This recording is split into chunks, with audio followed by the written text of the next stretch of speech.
I think the first thing to say, which is going to sound strange coming from me, is drink coffee. The health benefits associated with drinking coffee are really quite well established now. But I think that the counterpoint to that, well, firstly, the dose and the timing make the poison, and I'll perhaps come back to that in just a second. But for coffee, it's actually not the caffeine. So, a lot of people have asked me about this rightful paradox between the fact that sleep provides all of these incredible health benefits, and then coffee, which can have a deleterious impact on your sleep, has a whole collection of health benefits, many of them Venn diagram overlapping with those that sleep provides. How on earth can you reconcile those two? And the answer is that, the answer is very simple. It's called antioxidants.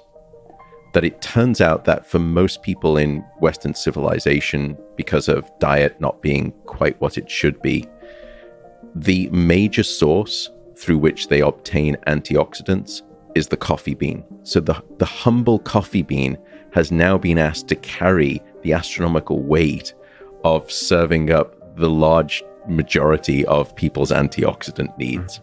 And you can see this if, for example, you look at the health benefits of decaffeinated coffee. It has a whole constellation of really great health benefits too. So it's not the caffeine, and that's why I liked what you said, this sort of separation of church and state between coffee and caffeine. It's not the caffeine, it's the coffee bean itself that provides those health benefits. But coming back to how it impacts sleep, it impacts sleep in probably at least 3 different ways. The first is that for most people, caffeine can make it obviously a little harder to fall asleep. Caffeine can make it harder to stay asleep.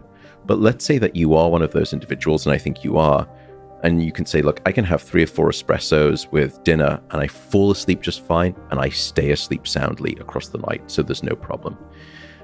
The downside there is that even if that is true, the amount of deep sleep that you get will not be as deep. And so you will actually lose somewhere between 10 to 30% of your deep sleep if you drink caffeine in the evening. So to give you some context, to drop your deep sleep by, let's say, 20%, I'd probably have to age you by 15 years. Or you could do it every night with a cup of coffee. I think the fourth component that is perhaps less well understood about coffee is its timing. And that's why I was saying the timing and the dose make the poison. The dose, by the way, once you get past about 3 cups of coffee a day, the health benefits actually start to turn down in the opposite direction. So there is a U-shaped function. It's sort of, the Goldilocks syndrome. Not too little, not too much, just the right amount. The second component is the timing, though. Caffeine has a half-life of about 5 to 6 hours, meaning that after 5 to 6 hours, 50% of that, on average, for the average adult, is still in the system, which means that it has a quarter life of 10 to 12 hours.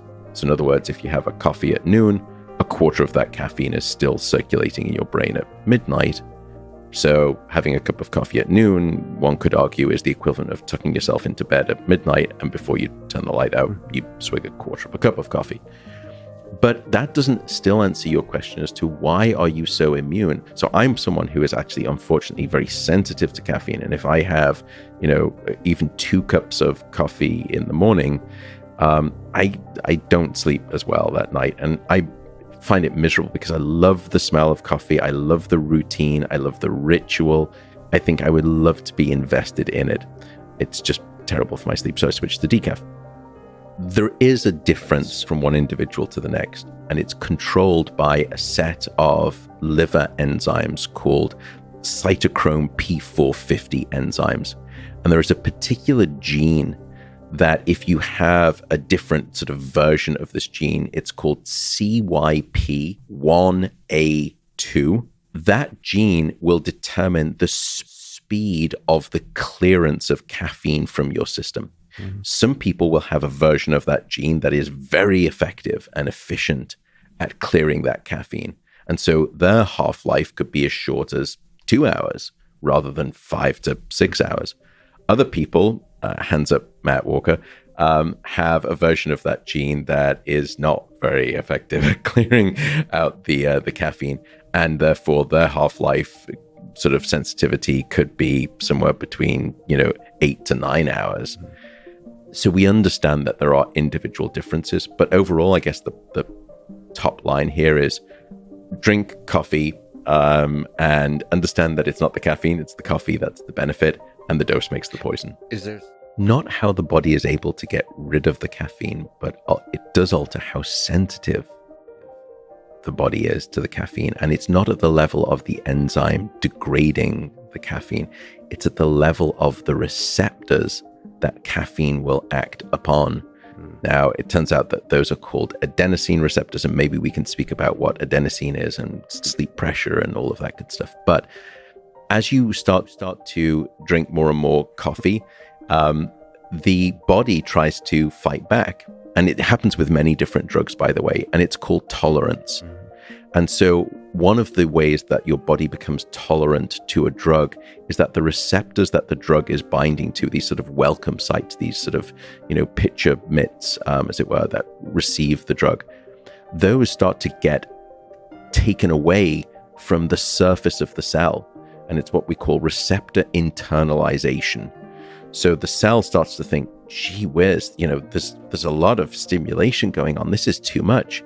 So I'm just going to, when normally I would, coat my cell with, let's just say 5 of these receptors for argument's sake. Things are going a little bit too ballistic right now. I'm going to take away at least 2 of those receptors and downscale it to just having 3 of those.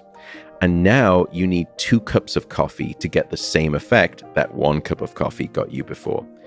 And that's why then when you go cold turkey on coffee, all of a sudden the system has equilibrated itself to expecting X amount of stimulation.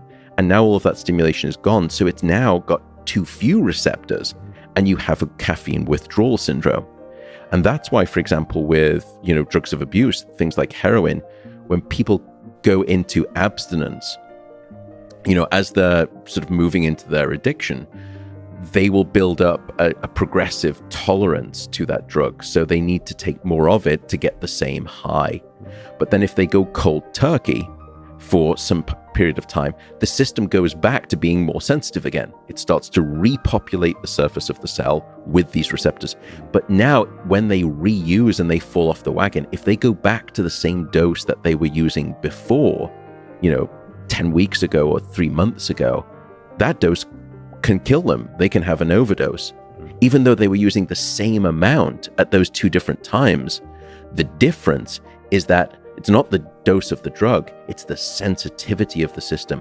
And that's the same thing that we see with caffeine. In terms of training the muscle, as it were, is the system becomes less sensitive, can calibrate. There is huge variability, and I think everyone themselves, to a degree knows it, although I'll put a caveat on that too, because it's a slightly dangerous point. So the recommendation for the average adult, and where is the average adult in society? There is no such thing, but for the average adult, it would be probably cutting yourself off maybe 10 hours, before. So assuming a normative bedtime in society, I would say try to stop drinking caffeine, before 2 p.m. and just keep an eye out, and if you're struggling with sleep, dial down the caffeine and see if it makes a difference.